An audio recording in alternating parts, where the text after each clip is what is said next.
دولتوں میں سب سے عظیم دولت ایمان کی دولت ہے۔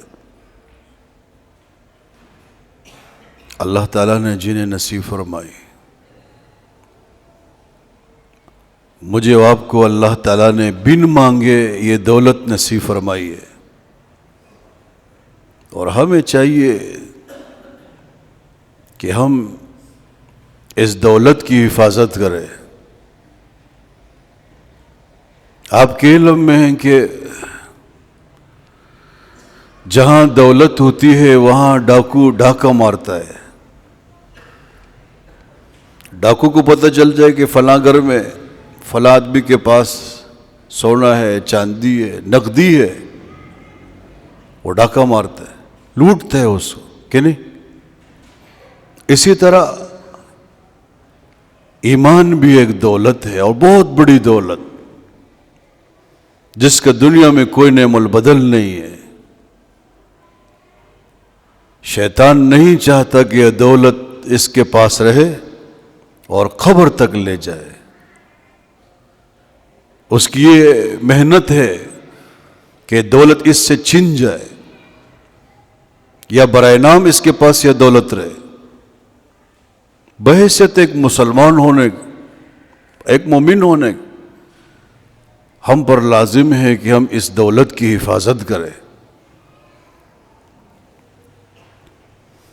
دولت کیا ہے؟ لا الہ الا اللہ محمد الرسول اللہ، یہ دولت جس میں ہم نے یہ اقرار کیا ہے کہ اللہ کے سوا کوئی عبادت کے مستحق نہیں، بس دنیا میں ایک ذات ہے کہ اس کی بندگی ہونی چاہیے اور اس کا حکم ماننا چاہیے، اور محمد کریم صلی اللہ علیہ وسلم اللہ کے رسول ہیں، ان کی اطاعت کرنی چاہیے، بس یہ دولت ہے۔ اور یہ ایسی دولت ہے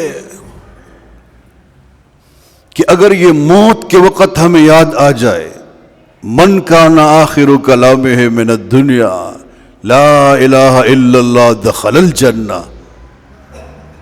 اگر یہ کلمہ کسی کو موت کے وقت آ جائے، اس نے پڑھ لیا لا الہ الا اللہ، بعض لوگ پڑھتے نا محمد الرسول اللہ، پیغمبر علیہ السلام فرماتے ڈائریکٹ جنت میں جائے گا۔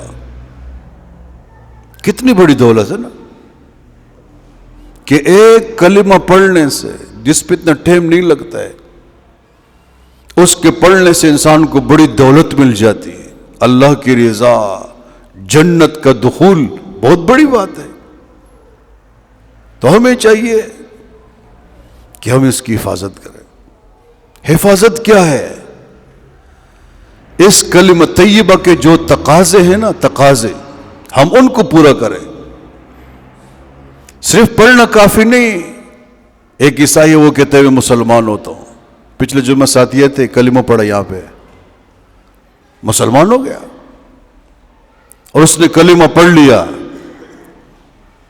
تو یہ نہیں کہ کلمہ پڑھ لیا وہ جنت میں جائے گا، صرف کلمہ پڑھنے سے نہیں، بلکہ شریعت کے جو احکامات ہیں ان پہ عمل کرے گا تب جنت میں جائے گا۔